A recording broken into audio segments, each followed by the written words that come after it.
마태복음 5장 9절 말씀입니다.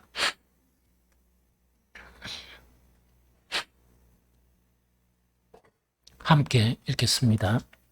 화평하게 하는 자는 복이 있나니 그들이 하나님의 아들이라 일컬음을 받을 것이며. 한 번 더 읽겠습니다. 화평하게 하는 자는 복이 있나니 그들이 하나님의 아들이라 일컬음을 받을 것이며. 아멘. 우리가 최근에 몇 주간 들어서 이 산산수훈안의 팔복에 대해서 다시 설교를 할 수 있었던 것이 참 감사가 돼요. 그래서 8가지를 다 상세하게 다루지는 않았지만 오늘은 이 마태복음 5장 9절을 하고 이 산산수훈은 마쳤으면 좋겠습니다. 그리고 다음에 또 산산수훈을 다룰 때는 더 성숙한 하나님의 사람들을 위한 또한 팔복에 대한 그런 말씀을 서로 공유했으면 좋겠다 하는 그런 기대감이 생깁니다. 그래서 다음 주부터는 또 하나님께서 주실 새로운 그런 주제들을 가지고 계속 설교를 하고자 합니다. 지금까지 간략하게 이 정리를 해보면 이 팔복이라는 거 있죠. 그래서 우리가 이제 팔복에는 뭐냐니까 조건부가 있고 뒤에 그렇기 때문에 복되다 있는데 보통 우리들이 이제 그렇기 때문에 복되다 하는 것에 치우쳤어요. 그런데 이번에는 우리가 뭐냐 조건에 대한 부분 그 자체가 복이거든요. 이제 그것을 좀 다뤘다는 생각이 듭니다. 그래서 팔복을 간단히 정리하면 뭐냐니까 우리가 이제 그리스도인이 되는 것을 보편적인 사람들은 어떻게 생각하는가? 자의로, 자기 의지로 이 교회를 갈 수 있으면 그리스도인이 될 수 있다 이래 생각하는 분들이 상당히 많아요. 천만의 말씀. 그래서 그리스도인이 되는 것은 절대로 아니거든요. 그럼 참 그리스도인이 딱 진입을 하려고 그러면 자의로 교회에 오는 거 아주 대단한 일이죠. 그러나 필요한 일이지만 충분치는 않아요. 그럼 그렇게 하고 난 다음에 뭐냐니까 하나님이 만드신 어떤 새 창조와 같은 것이 우리에게 형성이 되어야 됩니다. 거기 이제 거듭남이라 이렇게 표현할 수 있거든요. 그러면 참 그리스도인이 되는데 우리 세상에 있을 때 기존 우리의 품격이나 성격이나 혹은 속성, 캐릭터 이런 거 써서는 안 돼요. 왜냐니까 우리가 들어야 될 말씀이 거룩한 말씀이거든요. 그래서 그거로 안 되기 때문에 하나님께서 참 그리스도인이 되게 하는 아주 새로운 그런 캐릭터, 품격, 정말 이 덕목들 있죠. 이것을 심겨주시는 거예요.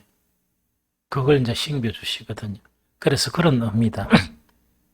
그러다 보니까 이 8가지 어떤 품격 자체가 형성이 되면 우리가 보통 세상 사람들이 와서 설교를 들으면 무슨 말인지를 몰라요.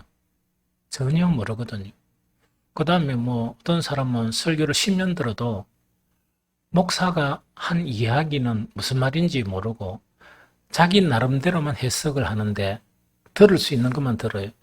그럼 목사가 100을 이야기했다 그러면 그 중에 한두 가지, 그것도 정확한 정답이 아니고 오답, 이래 듣는 거예요. 뒤불행하죠? 그러면 실제 교회 다닐 시간이 5년이라 그러면 그 5년 동안 얼마나 고통스러웠겠어요. 고통스러웠겠죠. 그래서 이제 이 8가지 이제 이 품격 자체가 왜 필요한가니까 이게 돼야 저번에 에스겔서 이야기를 하면서 또 에레미야서 설명을 하면서 하나님께서 우리의 마음을 먼저 이렇게 치료해 주시고 부드러운 마음을 갖게 해주시고 하나님의 영을 부어주시고 이러다 보면 말씀이 들어와서 이 말씀이 새 생명을 잉태하게 하고 이 말씀이 구원을 만들어가는 거예요. 이 말씀이 이 세상의 아들에서 하나님의 진정한 아들로 성숙하게 되어져 가는 그것을 만드는 게 이 8가지 캐릭터다. 이래 생각하시면 될 것 같다 생각이 들어요. 그 다음에 또 우리가 각각의 캐릭터는 그게 이 성경 말씀 안에 있는 것들은 아주 기묘해요. 이 세상에 있는 거는 이것저것이 구별되잖아요. 그런데 그 주님 안에 말씀 안에 있는 거는 이것저것이 구분이 되면서도 유기적인 거예요. 그러면 쉽게 한 가지가 없으면 다 없는 것이고 또 한 가지가 있으면 다 있는 것이에요.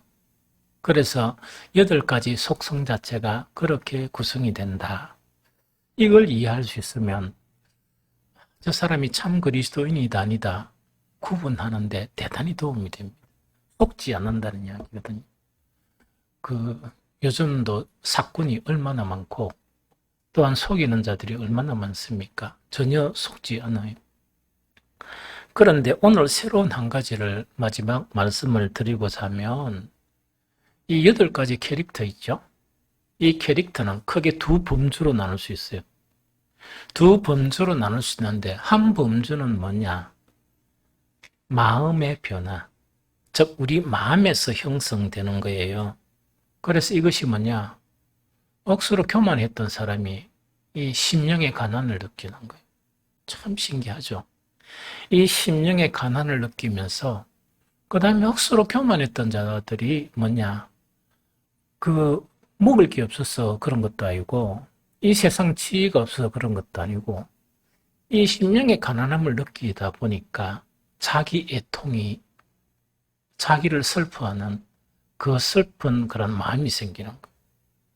그래서 이것이 너무나 깊어지면 또 안 되는데 아주 좀 이런 마음이 형성되는 거예요. 그러다 보니까 옛날에는 무슨 일에 대해서 막 자신있게 막 이렇게 반격도 하고 이랬는데 그것이 사라지고 내가 이렇게 가난한 자인가 생각하다 보니까 온유한 마음이 이렇게 형성되는 거예요. 그러다 보니까 내 안에 결핍되어 있는 의 있죠. 이 의에 대해서 막 이 굶주린, 줄이고 목마른 그런 마음 자체가 형성이 되고 자기 자신뿐만 아니고 다른 사람들을 딱 보면서 그 긍휼히 여기는, 불쌍히 여기는 그런 마음이 형성이 되고 이렇다 보니까 또한 마음 자체가 온갖 욕심과 더러운 분로부터 깨끗해지는 이 6가지 형태는 마음에서 형성되는 거예요. 그래서 이것이 형성되고 그 다음에 2가지 형태는 뭐냐니까 마음이 아니고 여러분들 참 이래 마음만 형성돼도 대단한 거죠. 그런데 일평생 마음만 있는데 한 번도 못 해본 사람 있죠? 얼마나 불쌍합니까? 이 무슨 말인지 좀 알겠죠? 물론 우리 찬욱이는 앞으로 많은 기회가 있겠지만 찬욱이 오늘 몇 살인데? 5, 6? 요거가 그때 너무 실망하지 마라. 아직까지 모태 솔로다, 그죠? 그러다 보니까 얼마 전까지 마음은 있는데 안 된단 말이에요. 불쌍하죠? 그런데 23살까지는 그래도 괜찮은데 한 40살까지 그랬다 그러면 진짜 걱정거리죠. 그래서 우리 사람이 마음은 되게 이렇게 선하고 좋은데 선한 일을 한 번도 못 해봤다 그러면 이거는 참 불행한 일이죠. 그래서 2가지는 뭐냐? 마음의 이 변화에 있는 게 아니고 행위의 변화가 생깁니다. 거기 마음이 형성된 그걸 따라서 행동하는 그것 자체를 나타내 보이고 행동하는 것이 생기는 거예요. 그럼 첫 번째 뭔가니까 막 의의 굶주리 있죠? 의의 굶주리다 보니까 의 자체의 개념을 알아가겠죠? 그럼 마음이 변하죠? 그런데 거기에 머물러 있는 게 아니고 내가 지금까지 살아왔던 거를 보니까 나는 잘 살았다고 생각하는데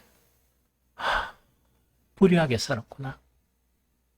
너무 불의하게 살았구나 하는 것에 깨달아지면서 이제는 옛날에 불의한 삶을 청산하면서 어렵게 사는 거예요. 어렵게 사는 거예요. 무슨 말겠죠? 이렇게 어렵게 사는 이 삶이나 행위가 나타나는 것, 이걸 이야기합니다. 그래서 이게 대단히 중요해요. 그러다 보니까 친한 친구, 서로 친한 친구가 둘이 있었단 말이야. 그래서 둘이 다 불의를 막 즐기면서 살았는데, 친한 친구 하나가 청산 딱 하고, 나 안 간다, 거기. 이래가지고, 이렇게 어렵게 살면 핍박받습니까? 안 받습니까? 핍박받죠. 그래서 이제 때문에 핍박을 받고, 성경에는 때문에 핍박을 받는 걸 다른 말로 11절에 보면 예수님 때문에 핍박받는 것, 이거 동일시예요. 어렵게 사는 것 때문에 핍박받는 것은 예수님 때문에 핍박받는 것과 동일합니다. 그래서 막 이 불의하게 즐기고 막 이렇게 하다가 딱 끊어버리니까 얼마나 친구가 배신감을 느끼겠어요. 무슨 말겠죠? 자, 그런 행위를 이야기해요. 또 한 부부가 같이 막 적당하게 세상적으로 오손도손 사는데 한 사람이 내가 너무나 불의하게 살았구나 깨닫다 보니까 청산해버렸어요. 어려운 삶으로 바뀌면 평화가 일어나겠습니까? 분쟁이 일어나겠습니까? 분쟁이 일어나죠. 그래서 성경에는 집안의 원수가 누구라고? 그 식구라. 왜냐니까 선을 해버렸으니까. 그래서 이거는 이제 행위로 나타나는 거고, 요것도 있고, 또 다른 하나가 뭐냐니까, 불의한 사람들이 사는 세상 속에서는 뭐가 있습니까? 끊임없는 분쟁이 있죠. 분쟁이 있는데, 그 분쟁을 보면서 가만히 남의 일이다, 이렇게 생각 안 하고 행동하는 거예요. 분쟁이 있는 곳마다 가서 의한다고요? 평화를 만드는 거예요. 그것이 오늘 본문에 화평하게 하는 자의 복, 이렇습니다. 그래서 팔복을 크게 두 가지로 나누면 뭐냐? 하나는 마음이 변화되는 것이 있고, 두 가지 영역은 더 이상 마음의 변화에만 머무르지 않고 뭐 한다고요? 삶이 바뀌고 행동이 바뀌고 하는 그것 자체의 두 가지 형태로 나타난다 하는 그거를 이야기합니다. 그래서 이것을 실천적인 영역이라고 그래요. 그래서 오늘은 그 두 가지 속에서 그 오늘 본문은 화평케 하는 자의 복, 이거에 대해서 이제 여러분들에게 설교를 하고자 합니다. 화평케 하는 거는요, 두 가지 계층에 있어서 화평케 하는 게 있어요. 하나는 뭐냐? 하나님과 사람 사이에. 하나님과 사람 사이에 화평케 해요. 그런데 이거는 개념을 달리해야 됩니다. 하나님하고 사람하고 싸웠습니까? 아이고, 이 사람인 피조물이 하나님을 배신 때린 거예요. 배신 때리라니까 하나님은 할 수 있는 게 뭡니까? 진노밖에 없죠. 하나님 편에서 이제 진노의 관계가 있는 것을 평화의 관계로 바꾸는 거예요. 화목하게 하는 거로 바꾸는 거예요. 이게 하나님과 사람 사이의 화평이고, 두 번째는 사람과 사람 사이의 화평이에요. 불의한 사람과 사람들은 항상 분쟁이 일어나죠. 그걸 구경만 안 하고 거기에 들어가가 이렇게 이렇게 하는 거예요. 이게 이제 대단히 중요합니다. 온천천에 가면 희한한 일들을 많이 봅니다. 재밌습니다. 그렇긴 온천천에만 봐도 작은 세상을 다 볼 수 있습니다. 한 1시간만 이 산책을 해도. 한 번은 딱 가니까 부부인지 애인사인지 모르겠지만 이 두 젊은 이 커플이 있고, 한 사람은 저보다 훨씬 나이가 좀 많은 것 같은 이제 분이 있는데 싸워요. 남자하고 다투는데 제가 딱 보니까 야, 이거는 그냥 지나가려고 하다가 심상치 않다. 분위기가 딱 그렇게 감지됐어요. 그런데 뭔가 하니까 이제 이분이 이제 화가 많이 났는지 네 애비한테도 그러나 이래가 막 이렇게 이제 하면서 막 완전히 막 이렇게 막말 수준으로 일하다 보니까 이 젊은 친구는 뭘 잘못했는지 그건 잘 모르겠지만 그 와이프인지 애인인지 옆에 있잖아.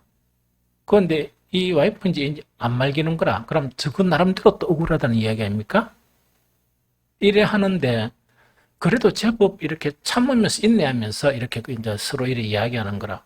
그런데 강도가 더 세다 보니까 위기 일발이라. 그래서 가다가 다시 왔어요. 왜냐니까 또 내일 아침에 라디오에 온천천에서 이런 불미스러운 일이 있었는데 그때 마침 제사장인 삐까 소금교회 목사가 지나갔다. 이래 이 전부 다 이 깡패들이 하는 이야기를 한다면 이 내 나와바리인데 영적으로 내 영역인데 여기서 그런 일이 있으면 안 되지. 그래 가면 아무 생각도 없이 갔습니다. 가서가 분쟁 조정하는데 가장 중요한 게 있습니다. 여기 가서는 여기 편 들어주고 말을 좀 살살 해가. 여기 가서는 여기 편 들어 가라 이래 보면 됩니다. 그래서 이 어르신한테는 아이고 그래 힘들죠. 그래도 참아야지 이래가지고 이래하고 여기는 뭐냐 억울하지 이래가 이래가지고 그래도 가야지 누가 참아야 되겠노 이래가지고 그래 이제 찢어놨어요. 그 찢어나고 서로 가는 거 보고 이제 나는 간 거예요. 그래서 이런 부분을 우리가 그냥 넘어가게 되면 신문에 나는 그런 일들의 사건이 일어날 수가 있다 하는 그 이야기죠. 그래서 사람 사이에 그런 화평을 이야기합니다. 그래서 오늘은 먼저 이제 하나님과 사람 사이에 화평케 하는 일. 참 힘들죠? 어렵죠? 그런데 이것은 이미 모범을 보여주셨어요. 누가? 예수님께서 육신을 입고 이 땅에 오셔서 우리는 하나님의 진노로부터 피할 수 없는 그런 사람이었는데 한몫하게 하신 거예요. 한몫하게 하셨는데 어떻게 했느냐? 자기 자신을 희생함으로써 한몫하게 하신 거예요. 그래서 그 십자가 사건을 다른 말로 어떻게 표현하느냐? 화목제사. 즉 하나님의 진노를 완전히 무너뜨려버린 한몫한 제사. 그러다 보니까 우리는 하나님의 진노에 있었다 그러면 왜 되겠습니까? 주님, 하나님 앞으로 직접 이렇게 대면해가 나갈 수가 없죠. 그래서 옛날 구약에도 어떻게 합니까? 이제 성막에 보면 지성소에는 천막이 탁 터져가 그 안에 죄지은 인간이 들어가면 죽어버립니다. 제사장들도 거기서 이 규정대로 하지 않으면 죽어버립니다. 그래서 그 안에 그에 제대상 된 사람이 어떤 일을 보죠. 어떻게 하는가라? 다리에 방울을 걸고 당겨요. 그럼 밖에 있는 사람들이 방울 소리가 나면 살아있다. 방울 소리가 없으면 왜 되겠습니까? 짝대기 기다는 것 가지고 이렇게 끄집어내요. 그 안에 못 들어가 보면 죽어버립니다. 예수 그리스도께서 이 하나님의 진노 자체를 이렇게 없애기 위해서 십자가에 화목 제물로 자기 스스로 바친 거예요. 바치다 보니까 결과가 뭡니까?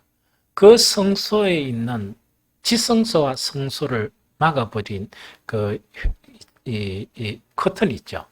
커튼이 위에서 아래로 쫙 찢어지면서 우리는 제사장의 도움이 필요 없이 우리가 하나님께 직접 하나님의 국류를 구할 수 있는 그 길을 얻게 된 거예요. 그래서 이게 이제 성경에 좀 잘 표현되어 있는 것이 히브리서 10장 12절 14절이에요. 우리 세 번역으로 되어 있는데 우리 같이 읽도록 합니다. 시작. 이 뜻을 따라 예수 그리스도께서 자기 몸을 단번에 들이심으로써 우리는 거룩하게 되었습니다. 모든 제사장은 날마다 제단에 서서 직무를 수행하면서 똑같은 제사를 거듭드리지만 그러한 제사가 죄를 없앨 수는 없습니다. 그러나 그리스도께서 죄를 사하시려고 단 한 번의 영원히 유효한 제사를 드리신 뒤에 하나님 오른쪽에 앉으셨습니다. 이래 돼 있죠. 즉 우리의 죄 때문에 우리는 하나님을 대면할 수도 없고 하나님을 가까이 할 수도 없었습니다. 그런데 옛날에는 어떻게 했는가? 정말 1년에 한 번씩 임시적으로 짐승의 피를 드림으로써 임시적으로 즉 하나님의 은총을 받을 수 있는 것이 허용됐었습니다. 그러나 하나님께 직접 나아갈 수 없는 그런 존재들이었는데 예수 그리스도께서 짐승의 피가 아닌 자기의 피로서 정말 우리를 거룩하게 하셨다는 것은 뭐냐니까 그냥 죄에서 이렇게 진짜 100% 거룩하게 된 것이 아니고 칭의, 의롭다 인정받는 서티피케이트. 이거는 뭐냐? 우리는 죄가 있죠. 죄가 있으면 하나님의 진노를 받을 수가 있죠. 죄 때문에 이 죄의 죄의 짐을 예수님이 지고 스스로 그 형벌을 다 받으신 거예요. 그러면 우리가 받을 형벌은 있습니까? 없습니까? 없죠. 그래서 이것을 거룩하게 하심을 입었다. 그렇게 이야기해요. 이것이 뭐냐? 하나님과 인간 사이에 예수님께서 우리에게 보여주셨던 뭐냐? 화목하게 하는 그 일. 이것을 예수님께서 직접 하신 것이다 하는 그 이야기입니다. 그럼 이렇게 하다 보니까 우리가 또 질문이 생기는 것은 뭐냐? 아니 예수님은 그런 일을 하실 수 있었지만 우리는 어떻게 이런 일을 할 수 있겠느냐? 지금은 이제 예수님께서 이제 십자가에 단 한 번의 완전한 제사를 드림으로써 구약 제사장들의 제사가 필요 있습니까? 없습니까? 전혀 필요 없잖아. 왜? 완전한 제사를 드렸기 때문에 아무 필요도 없죠. 그러다 보니까 아니 우리는 그러면 어떻게 이 일을 할 수 있단 말인가 이야기죠. 신약 성경에 보면 이 일을 이 일을 하게 하는 그 명령하는 그런 말씀이 있습니다. 함께 읽어보면 베드로전서 2장 4절 5절입니다. 같이 읽어봅니다. 시작. 사람에게는 버림바가 되었으나 하나님께는 택하심을 입은 보배로운 산돌이신 예수께 나아가 너희도 산돌같이 신령한 집으로 세워지고 예수 그리스도로 말미암아 하나님이 기쁘게 받으실 신령한 제사를 드릴 거룩한 제사장이 될지니라. 제사장 없어졌죠? 그런데 뭘 명령합니까? 구원받은 너희들은 뭐가 되어야 한다? 뭐가 되어야 한다? 신령한 제사를 드릴 거룩한 제사장이 될지니라. 명령하세요. 그러면 우리는 신약에서도 그 일을 수행할 수 있다는 이야기죠. 그래서 우리 보고 뭐냐? 왕 같은 제사장이라 하는 이야기는 우리는 복음을 통해서 정말 하나님으로부터 이미 그 직임을 받았다 하는 것을 이야기해요. 이 제사장 직임 가지고 이 생각 없는 그 신학자들이 많이 이래 의견이 분분해요. 이거는 성직자를 이야기하느냐? 그러니까 어떤 사람은 아니다, 다 포함한다, 만인 제사장이다 이런 이야기 있죠. 그런 말은 필요가 없습니다. 이거는 모든 우리에게 명령하시는 거예요. 우리 모두에게 명령하시는 그런 명령이다 하는 그 이야기죠. 그런데 그러면 우리 모두에게 일을 했으니까 아무나 할 수 있단 말인가? 그게 아니고 방금 읽었던 베드로전서 2장 4절 5절에서 조건을 이렇게 형성하고 있습니다. 어떤 사람이 이런 일을 할 수 있느냐 하는 그 이야기죠. 하나는 뭐냐? 사람에게는 버림바가 되었으나 하나님께는 택하심을 입은 직임이다 이야기거든. 그럼 이 일은 뭐냐니까 세상 사람들이 인정을 하고 안 하고 그 기준은 될 수가 없다는 이야기입니다. 그런데 오히려 세상적인 사람들에게는 인정을 받지 않을 수도 있다는 그 이야기입니다. 그래서 이 새로운 제사장 지음은요, 세상 사람들의 인정을 받으려고 하면 실패합니다. 실패합니다.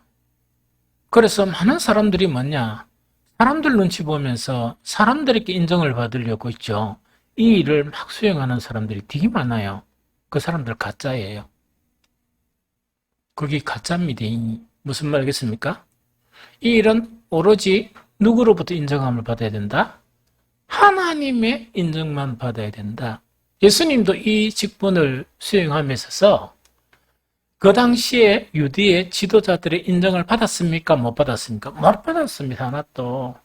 그러나 하나님의 인정을 받으면서 이 화목제의 제물로 드리는 십자가를 지신 거예요. 이해가 됐죠? 그래서 이 직입니다.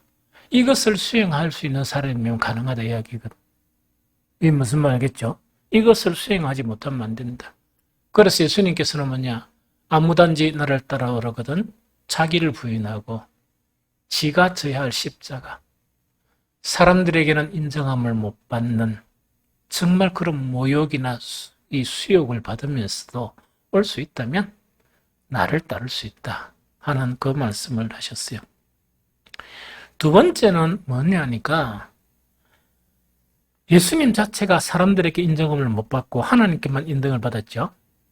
사람들에게는 버린 돌이 되시는 거야. 이해됩니까? 그러나 하나님께서는 모퉁이 돌로 쓰시는 거야. 요거는 뭐냐니까 구약의 이 이스라엘 사람들이 예루살렘 성전을 지었죠. 인위적인 성전을 지었죠. 그게 뭡니까? 없어져 버리죠. 인위적으로 사람이 지은 성전이 아니고 이제는 영적인 성전이 생기는 거예요. 영적인 성전이 생기는데 그러면 돌이 있어야 될까 이가? 맞죠? 그런데 예수님을 또 보면서 이 돌이 아니다는 이야기야. 그래서 십자가에 내버려졌죠.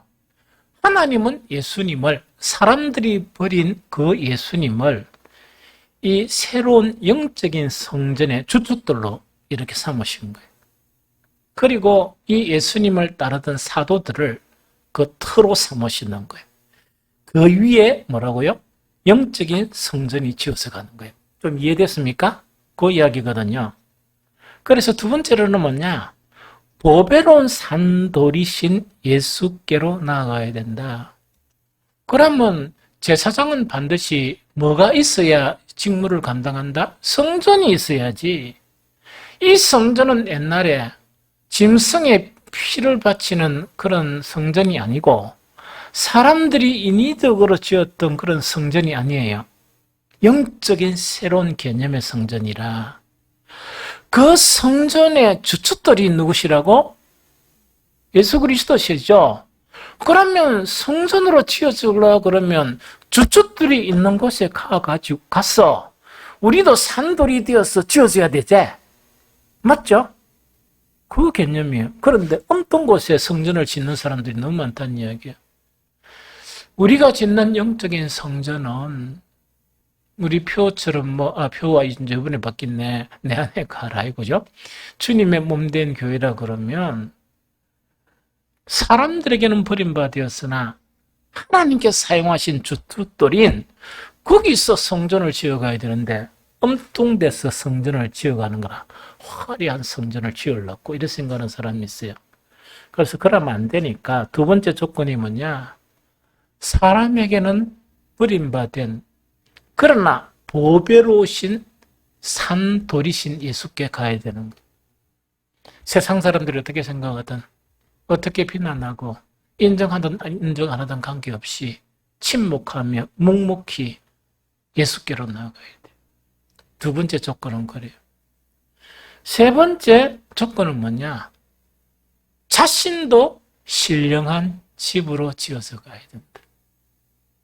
자신도 신령한 집으로 지어서 가야 돼. 이 세 가지 조건이라 아주 중요하죠.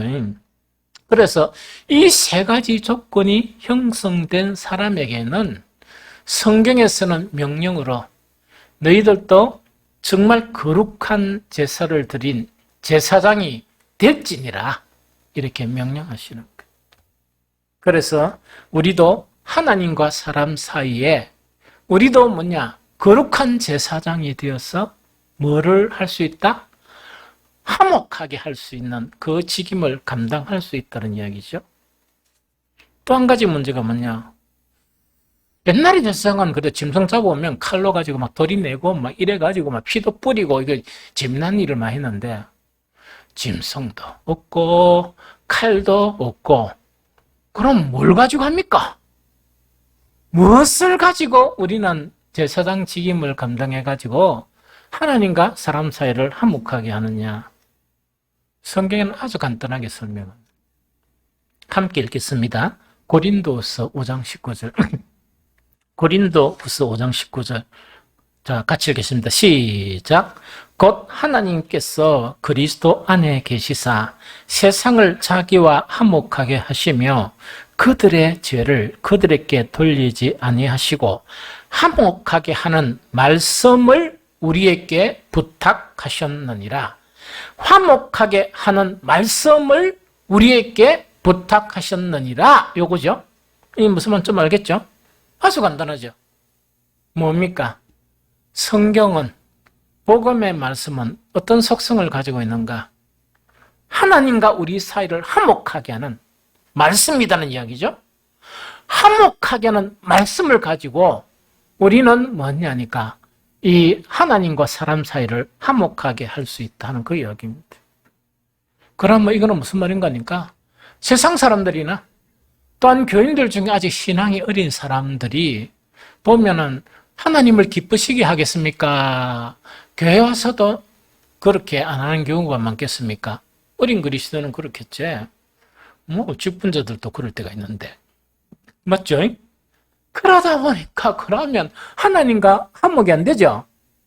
화목이 되려고 그러니까 화목하게 하는 말씀을 가지고 계속 그들에게 이 뭡니까? 가르치고 권면하고 해가지고 하나님과 화목하게 하는 그 일을 이야기합니다.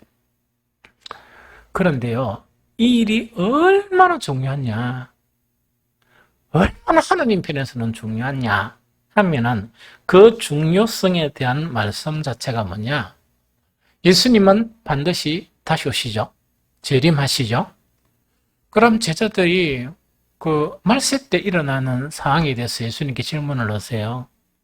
질문을 또 하시는데 예수님은 여러 가지 이야기를 하면서 말세 때가 딱 되면, 즉 말세 때라는 것은 주님이 재림하실 때가 되면 이 세상에 오셔가지고 가장 먼저 찾는 사람에 대해서 말씀하세요. 마태복음 24장에 거기 어떻게 기록되어 있느냐? 마태복음 24장 44절 47절에 보니까 이러므로 너희도 준비하고 있으라. 생각하지 않은 때에 인자가 오리라. 충성되고 지혜 있는 종이 되어 주인에게 그 집 사람들을 맡아 때를 따라 양식을 나눠줄 자가 누구냐? 주인이 올 때 그 종이 이렇게 하는 것을 보면 그 종이 복이 있으리로다. 내가 진실로 너희에게 이르노니 주인이 그의 모든 소유를 그에게 맡기리라 하는 요 말씀입니다. 지혜가 없는 사람들은 예수님의 재림이 언제 오시겠노? 우리는 우리 열심히 살자 이러죠. 그러다 보니까 예수님은 항상 우리에게 이러므로 너희도 준비하고 있으라. 생각하지 않은 때에 주님은 오신다. 그런데 이것도 좋지만은 제가 이제 마지막이라는 개념은 우리의 죽음으로 두면 돼. 우리가 죽고 난 뒤는 아무 기회 없습니다. 선하게 살 기회도 없고 내 믿음을 더욱더 강하게 할 그 기회도 끝입니다. 거기가. 이 무슨 말인지 알겠죠? 그러면 바로 그 시간 언제 오시는가 관계없이 우리는 주님을 만나게 돼요. 이해가 되죠? 그럼 주님을 딱 만나면 예수님께서 누구를 찾느냐? 45절에 보니까 충성되고 지혜 있는 종이 되어 주인에게, 이때 주인이라는 건 누굴 이야기했나? 하나님에게. 주인에게 그 집 사람, 즉 하나님의 사람들 있죠. 이 하나님의 사람들을 이제 교회에 이렇게 보내주시는 거예요. 보내주면 처음에 오다 보니까 뭘 알지 못한단 말입니다. 그래서 그 집 사람들을 맡아 때를 따라 그 주기가 매일매일인가 그건 영적인 거니 개념이니까 때를 따라서 양식을 나눠준다는 거는 영적인 양식인 말씀을 이야기해요.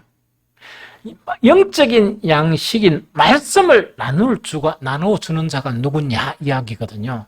그러면 그 사람을 찾는다는 이야기거든요. 주인이 올 때 그 종이 영적인 양식을 나누어 주는 것을 보면 그 종은 복이 있다 하는 그 이야기입니다. 그럼 어떤 복이 있는가? 내가 진실로 너희에게 이르노니 주인이 그의 모든 소유. 우리는 하나님의 나라를 유업으로 받죠. 근데 다 받는 게 아니고 그 그 하늘 나라에 있는 그 모든 것을 누구에게 맡긴다? 그렇게 하는 사람에게 맡긴다는 이야기거든요. 나머지는 뭡니까? 구원을 받았어도 아무것도 없는 빈털터리. 천국에서 빈털터리가 응가는 잘 모르겠어요. 그러나 그런데 이런 자들에게 남에게 준다는 것 자체가 이만큼 말씀으로 화목하게 한 일을 하는 거 있죠. 이것은 대단히 중요하고 대단히 중요하다 하는 그 이야기죠. 이 일은 목사만 하는 겁니까? 아닙니다. 우리 교회는 내한테는 엄청 크지만 실제로는 큽니까? 작습니까? 작은 교회죠.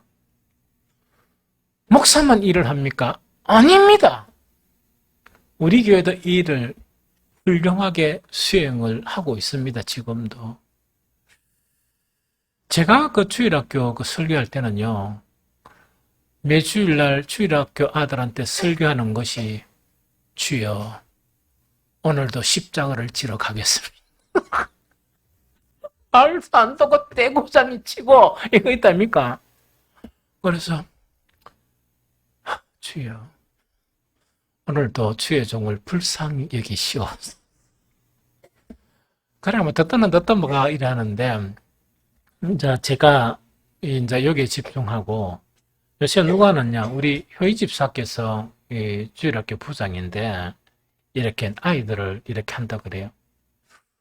우리 장로님이 내한테 또 우리 딴 분이 저한테 뭐냐 목사님 주일학교가 바뀌었습니다. 효희 집사 가르치는데 그것도 뭘 가르치노 하니까 자꾸 어떻게 가르친대요. 뭘 가르치는데 집중도가 너무 좋았습니다. 이야기거든요. 누구는 모르네. 고난의 십자가를 주의 종이 졌기 때문에 가는 그게 아니고 그거를 준비하면서 그 철없는 아이들에게 이 말씀을 전하고자 하는 그게 바로 요일 화목하게 하는 거예요. 대단한 일입니다. 아주 대단한 일이거든요. 그 다음에 주일날 이래 보면 저 뒤에 들어가가지고 우리 철없는 아이들하고 조금 그래도 말을 알아듣는 둘이 앉혀놓고 우리 선아가 이렇게 샀죠. 그것도 그 일이에요. 그것도 그 일이에요. 이거는 대단히 중요한 그런 일이다 하는 이야기죠. 지금 이제 유아 세례 하기 전에 유아 세례를 지금 못하고 좀 자꾸 내가 딜레이 하는 것이 뭐냐. 세례식과 같이 하려고 그래요. 근데 목사가 이제 옛날에 교일만 했으면 되겠지만은 외부 일도 이래 좀 하다 보니까 여러 가지 일을 다 하려니까 이 체력에 좀 힘이 붙여요.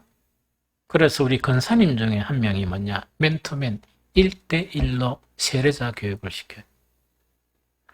얼마나 대단한 겁니까? 하나님께서 그 모든 소유를 맡긴다는 것은 목사에게 맡긴다는 게 아니고 뜨거운 마음으로 하나님과 화목하기 위해서 말씀으로 있다입니까? 그 최선을 다하는 이 사람들을 기뻐하시고 이 사람들에게 맡기신다는 그 이야기입니다. 뿐만 아니죠. 우리 교회는 부격자 없잖아요. 그래서 목사가 모든 설교 다 하잖아요. 그런데 목사가 바깥 일도 있을 수가 있죠. 때로는 1년에 한 번씩 휴식도 취해야 되죠. 그럴 때는 어떻게 하는가? 우리 장로님들이나 우리 안수 집사님들이 이 일을 감당해요. 이 일이 얼마나 힘든 줄 압니까? 왜냐니까 한 번도 안 해본 일을 한다는 거는 힘들죠. 그렇죠? 그래서 이 일 하는 거란 모든 것, 심지어는 또 뭡니까? 복음의 말씀을 가지고 가까운 사람들에게 막 이 모욕을 받으면서 때로는 뭡니까? 싫다 싫다 이래 하는 그런 소리를 들으면서 말씀을 전하는 거 있죠. 이 모든 일이 화목하게 하는 직임이에요. 화목하게 하는 신약의 제사장의 직임이에요. 거룩한, 알겠죠? 짐승 잡는 게 아니고 뭐라고?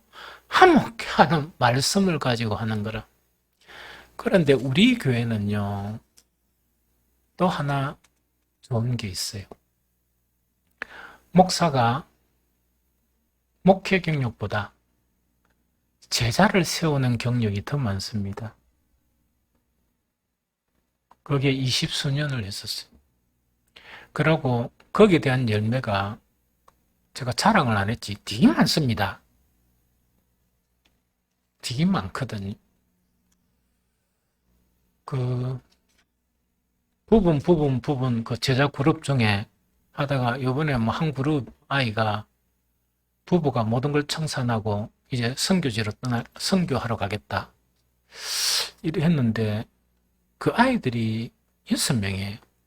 그 한 그룹이 다른 그룹 말고 6명인데 하나는 목회하고 있습니다. 우리 교회보다 한 10배 큰 교회 목사예요. 그 다음에 이번 둘이는 선교사죠. 아마 하나는 또 뭐냐, 목회자 사모예요. 간호사인데. 목회자 사모고, 하나는 개척교회, 개척하는 일을 하다가 요새는 소식을 잘 모르겠어요. 하나는 이게 뭐냐, 소식을 지금 정확하게 못 들었습니다. 이제 그런 부분이거든요. 그래서 여러분들의 목사는 목회의 그 경력보다 이 말씀을 가지고 이 복음을 전하거나 소그룹이나 맨투맨 하는 그 일을 돕는 제자를 만드는 그 일에 약 20수년간 공식적으로 약 19년은 교회 안에서 나머지 수년간은 교회 밖에서 이런 일을 감당했거든요. 그래서 여러분들이 원하기만 하면 이것도 할 수가 있는데 하는 그런 생각이 듭니다. 그래서 언젠가부터는 이 일도 시작할 것입니다. 우리 젊은 계층들을 위해서. 그래서 이것이 뭐냐? 화목해야 하는 그런 일이다 하는 그거를 이야기합니다. 이 일에 이제 보상을 이야기하면 이렇게 하는 사람은 어떤 사람이라 일컬음을 받는다고? 하나님의 아들. 저 사람이 하나님의 아들이구나. 일컬음을 받아요. 그러면 왜 이런 일을 못하느냐? 그냥 딱 단적으로 이야기할게요. 평신도가 이런 일을 효과적으로 하는 것은 죽을 만큼 힘들어요. 제가 20대 후반에 제자 3년 사역을 할 때 모든 걸 버리는 것은 쉬웠는데 그 위에 내 생명을 얹었습니다. 죽기를 각오하고 그 일을 했었어요. 언제 죽어도 좋다 하는 것으로. 그만큼 어렵습니다. 우리가 교회에서 이렇게 하는, 이제 교사하고 하는 것보다 엄청 어렵습니다. 잘 하려고 그러면. 그래서 저는 뭐냐, 그냥 교사인 게 아니고, 원래는 제자 하기 전에 고등부 교사였어요. 훌륭한 고등부 교사였었습니다. 2명 맡았는데, 얼마 안 지나 30몇 명이 돼가 분반해주고 하다가, 찍혀가지고 뭐냐, 그 모든 것을 청산하고, 제자 삼는 사역을 했으면 좋겠다 했습니다. 3개월 제가 고민하고 결심했습니다. 주님이 원하시면 거기를 가겠습니다. 그게 20대 후반이에요. 그래서 물론 뭐 천차만별이지만 제대로 하려고 그러면 죽을 만큼 고통스럽습니다. 그런데 주님만 바라보고 해야 됩니다. 물론 수준 차이가 되게 많지만 제대로 하려고 그러면 그렇다 하는 그 이야기입니다. 두 번째는 뭐냐? 사람 사이에 화평케 하는 일입니다.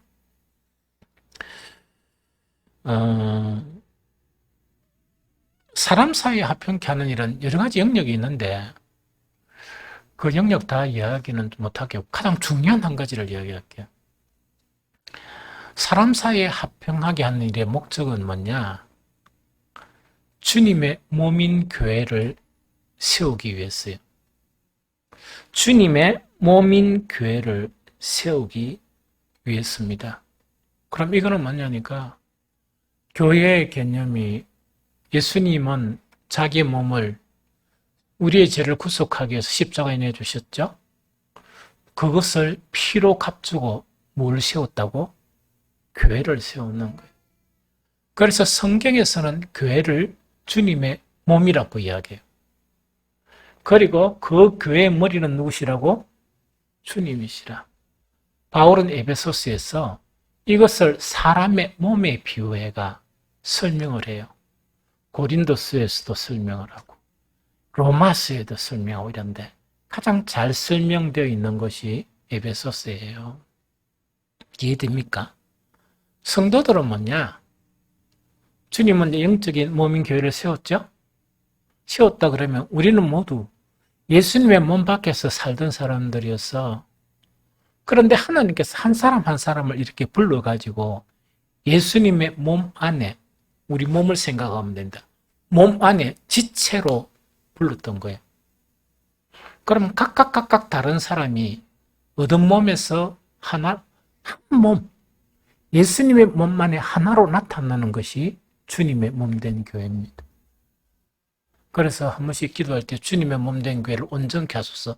제가 온전케 하라 하니까 목사님은 10년 전에도 온전케, 지금도 온전케, 어쩌란 말이고 그거는 계속 지어져 나가는 것이지 완성된 교회는 어디 가야 볼 수 있느냐? 천국 가면 볼 수 있어요. 그래서 교회는 천상교회가 있고 지상교회가 있는데 천상교회는 완전한 교회고 지상교회를 어떤 사람은 어떻게 부르느냐? 전투하는 교회. 끊임없이 싸움이 있고 끊임없이 다툼이 있는 교회. 그것을 갖다가 교회라고 이야기한다 하는 그 이야기입니다. 그런데 이제 그런 교회를 세우는데 이 세상에 자기 멋대로 살고 이 자기 한가닥 하는 사람들 이 몸 안에 불렀죠? 평화하겠습니까? 분쟁이 일어나겠습니까? 100% 하나님의 아들의 속성을 가졌으면 분쟁할 필요가 없죠? 그런데 분쟁이 일어나는 거예요. 그런데 100% 하나님의 아들의 속성을 가지면 분쟁이 안 일어나지만은 이 사람들이 분쟁이 일어나는데 그 분쟁하는 것을 보면 분쟁할 이유가 아무것도 없는 거야. 그럼 왜 사람들은 분쟁하는 거 하니까 우리 팔복에 마음이 변하는 거 있죠? 아, 나는 불의한 사람이다. 의에 줄이고 목마르면 다른 사람 불의 보고 싸울 일이 있겠습니까? 없겠습니까? 자기와 싸움도 힘들죠. 싸울 일이 없죠. 다른 사람 불의한 거를 또 보면서 보니까 아, 다행이다. 저 장로님도 불의한 게 있네. 아이고, 나도 이 불의한 게 있네. 이래 되죠? 맞습니까? 같은 집사님 같으면 저 집사님도 저런 부분이 있네. 나는 저런 부분에 다른 불의가 있어가 힘들어하는데 얼마나 힘들까? 싸웁니까? 서로 동료애를 가지겠습니까? 지를 모르는 게 싸우는 거예요. 그래서 앞으로 우리가 싸우면 뭐라 하는 거니까 좀 말기다가 안 되면요. 지도 모르는 게 지꼴도 모르면서 여러분 보면 됩니다. 말을 하면 큰일 납니다. 말을 하면 여러분들 큰일 납니다. 그럼 속으로만 아이고 교회를 그래 어렸다면서 지꼴도 모르나 이라고 막 그냥 가만히 있고 기도만 해줘. 응? 그래서 사람들 사이에 그런 게 그런 거는 두 번째 뭐냐? 내가 얼마나 신령이 가난한 자인가? 내가 얼마나 정말 애통할 수밖에 없는 자인가? 이런 심성이 되면 다른 사람들을 보면 싸울 힘이 있습니까? 없습니까? 싸울 조건도 아무것도 없고 싸울 힘도 없고 서로 뭐 어떻게 여겨? 불쌍히 여기겠지. 여러분들 교회에서 어떤 권면해 주는 거, 뭐 위로해 주는 거 보면서 가장 얄미운 사람이 어떤 사람인가 하니까 딱 가가지고 뭐냐니까 나도 다 겪었다. 다 그렇다. 그럼 어쩌란 말이고. 그럼 지는 지금은 괜찮다는 이야기지? 그런데 그게 아니고 이렇게 해야지. 아이고 참 내가 그때는 엄청 더했어요. 지금도 그런데 그래서 힘냅시다. 이래야 될 거 아닙니까? 지는 안 그런 것처럼 그렇게 하는 게 얼마나 이게 얄미워. 그래서 분쟁은 왜 생기는가? 팔복에 마음에 일어나야 될 속성이 교회는 오래 다니지만 안 일어나는 거야. 비판하고 꼬집고 헐뜯고 싸우고 이 짓 하는 거야. 세상 사람들이 하는 거. 제가 딴 거는 좀 많이 잘 참아요. 왜냐면 내가 내 꼴을 아니까. 그러나 쓸데없는 것과 교회에 싸우고 하는 거 있죠. 그거는 안 됩니다. 무슨 말인지 좀 알겠죠? 왜냐니까 예수님처럼 대가 막 화를 내가 막 무력하면 저도 뭡니까? 미안합니다. 이래야 될까 아이가? 취도 아닌 것이. 그러면 안 되지. 무슨 말인지 좀 알겠죠? 그래서 그러면 안 됩니다. 그래서 그거 때문에 일어난다는 그거를 이야기합니다. 그래서 사람 사이 화평에는 뭐냐? 성숙지 못한 사람들이 모여서 이제 계속 완전해져 가면서 온전한 주님의 몸된 길을 세우죠. 이런 속에서 분쟁이 일어나는 곳에 구경만 하는 게 아니고 평화를 만드는 행동하는 사람을 이야기합니다. 대단하죠? 이 사람이 사람 사이에 화목하게 하는 그런 일이다 하는 이야기입니다. 어떤 사람이 이런 직임을 할 수 있느냐? 조건이 많지만 아주 좀 이래 재미있는 말씀 한 가지만 살펴봅니다. 시편 85편 10절 우리 같이 읽어봅니다. 시작. 인내와 진리가 같이 만나고 의와 화평이 서로 입맞추었으며 한 번 더 시작. 인내와 진리가 같이 만나고 의와 화평이 서로 입맞추었으며 세 번역에 보면 사랑과 진실이 만나고 정의는 평화와 서로 입맞춘다. 이래 번역되어 있어요. 그럼 여기 무슨 말인가 하니까 우리 이 세상 사람들의 그런 속성에 보면 이 진리 이거는 진리다, 진리가 아니다. 이렇게 이제 밝아져 가면 비진리인 사람들에게 배타성이 있겠습니까? 없겠습니까? 배타성이 있지, 원래는. 저거는 비진리네. 그래서 가까이 안 갈란다. 그 다음에 이렇게 안 받아들이고 이런 속성이 있죠. 팔복의 심성이 형성되면 진리가 내 안에 확실히 있고 그것이 풍성한데도 이 비진리에 대해서 사랑으로 안는 마음이 생기는. 여러분들 너무 감동스럽죠? 너무 멋진 사람이죠. 세상 사람들 속에도 이런 사람이 있어요. 자기는 너무나 진리에 확고하지만 비진리 가지고 이래 하는데도 확고한 진리가 흔들림이 없이 비진리 가지고 이렇게 하더라도 그 가까이 가면서 사랑의 손을 이렇게 주는 것. 원래 진리에도 어중간한 사람이 있답니까?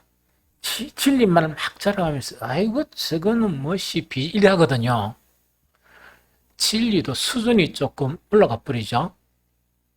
그 정도가 지나버리면 내 속에 있는 진리가 풍성한데도 옛날에는 뭡니까? 그 비진리 속에는 접근도 안 했는데 탁 가가지고 뭡니까? 끌어안아주고 이야기도 들어주고 또 사랑에 대한 부분도 서로 교감을 하고 멋지죠? 그게 뭔가 하니까 인애와 진리가 같이 만나고 이때 인내라는 건 사랑이에요.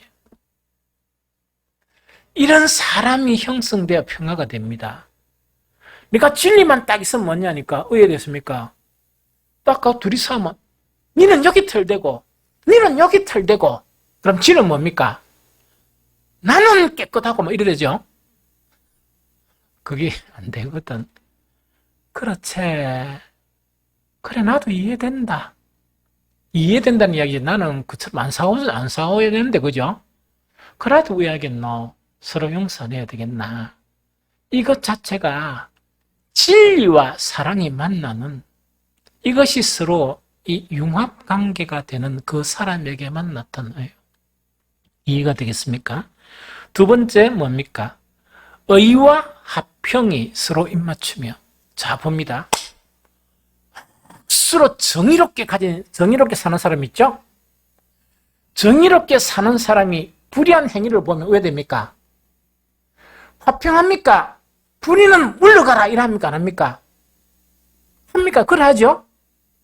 그럴 때 내 안에서는 정의 자체가 또 내 삶이 정의롭게 살아가면서 불의한 사람들을 탁 보면서 왜 한다고요? 내 안에 있는 긍휼이나 또 내 안에 주님과 내 모습을 비교했을 때 아직까지 너무나 미숙한 내 모습을 보면서 그 불의함에 대해서 손을 펼치는 것. 예수님은 우리 모든 불의에 대해서 완전한 의를 가지신 분으로서 십자가셨어요. 우리는 십자가까지 못 지도 그래 한단 말이에요. 그런데 세상은 어떻게 합니까? 자기의가 있죠? 우리나라 보면 대만에 알잖아요. 보수 자기의제, 진보 자기의제, 중도도 자기의가 있어. 이 보면은 우리가 보면 우습제, 전부 다 불의한 무리들이 이상하게 의를 만들어 오락해. 여기도 뭐냐, 종류는 다르지만 불의한 무리들이 오락해 싸워요. 우리는 사는 거 보면 살 말을 잃어버리죠. 그만도 잘 놀아라. 곧 주님 오시면 처절한 정말 심판대 앞에 서게 될 것이다. 뭐 그 생각밖에 할 수가 없지. 왜? 그 사람들이 이 세상의 권세를 잡고 있으니까. 이해됩니까? 그래서 교회 안에서 우리는 정치가들을 서로 이렇게 하라는 게 아니고 우리는 뭡니까? 주님의 몸된 교회를 형성하면서 불의한 사람들이 분쟁이 일어날 때에 평화를 만들어라니. 왜? 안 그러면 교회가 안 되잖아. 교회가 안 세워지니까 이런 일을 형성하라 하는 그것을 이야기합니다. 이해가 되겠죠? 그래서 이 두 가지가 화평케 한다는 그런 의미입니다. 화평케 하는 영역이 있죠? 하나님과 사람 사이에 화평케 하는 일도 아까 제가 뭐랬습니까? 제대로 하려고 그러면 죽을 만큼 힘들다. 죽을 만큼 힘들다. 그랬죠? 사람 사이의 화평도 속에 모든 거 다 내놓고 해야 됩니다. 속에 모든 거 다 내놓고 해야 되지. 내 시간 아깝고 때로는 뭐 차 사주면서 밥 사주까지 하면서 내를 허비하는 그런 일입니다. 너무너무 힘듭니다. 이 영역 다 힘들기 때문에 이것을 할 수 있는 사람은 6가지 심성이 충만해야 돼요. 그 위에 한 가지가 되어 있습니다. 예수님의 이 말씀을 계속 기억해야 됩니다. 힘들 때마다. 그것이 무엇이냐? 요한복음 12장 24절 함께 읽겠습니다. 내가 진실로 진실로 너희에게 이르노니 한 알의 밀이 땅에 떨어져 죽지 아니하면 한 알 그대로 있고 죽으면 많은 열매를 맺느니라. 한 번 더 시작. 내가 진실로 진실로 너희에게 이르노니 한 알의 밀이 땅에 떨어져 죽지 아니하면 한 알 그대로 있고 죽으면 많은 열매를 맺느니라. 제가 20대 후반에 아무것도 모를 때 이 제자 삼는 그 사역의 부름을 받았어요. 그때 제가 주님께 기도할 때 주님 나 아무것도 모릅니다. 뭐 기도도 별로 안 해봤고 성경도 안 읽어봤고 아무것도 모르는 일도 되겠습니까? 이랬는데 성경을 펴서 탁 보다 보니까 이 말씀이 눈에 확 들어오는 거예요. 내가 진실로 진실로 너희에게 이르노니 한 알의 밀이 땅에 떨어져 죽지 아니하면 한 알 그대로 있고 죽으면 많은 열매를 맺는다. 이 말씀이 마음을 뜨겁게 했어요. 수년 동안 제가 기도하면서 아버지 하나님, 내가 한 알의 밀알처럼 죽는 것이 무엇입니까? 그것만 기도했어요. 내가 한 알의 밀처럼 죽는 것이 무엇이냐?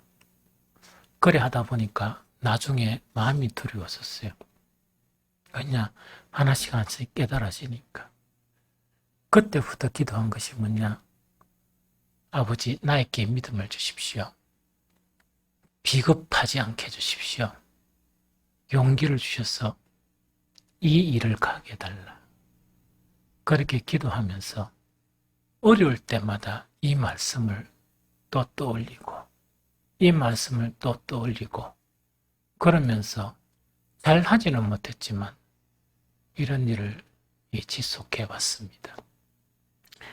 여러분들이 만약에 그 하나님의 그 일로서 화평케 하는 일에 참여가 되려고 그러면 6가지 속성의 마음이 형성 안 되면 못합니다. 두 번째 뭐냐? 자기 희생이 없이는 안 됩니다. 모든 걸 가져가려고 하면 다 가져가라고 하고 내한테는 복음만 있으면 된다. 내한테는 복음만 있으면 된다. 하는 자기 희생이 없이는 이런 일이 할 수가 없습니다.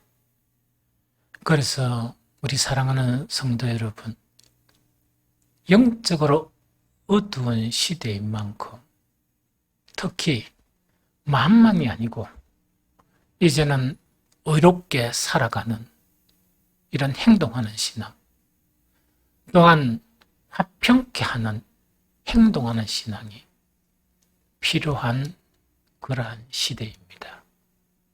그래서 이렇게 이제는 행동하는 신앙을 할 수 있는 저와 여러분들이 되어서 어두운 세대를 밝히고 소금의 역할을 하는 복된 저와 여러분들이 되어 가시기를 예수 그리스도 이름으로 축복합니다.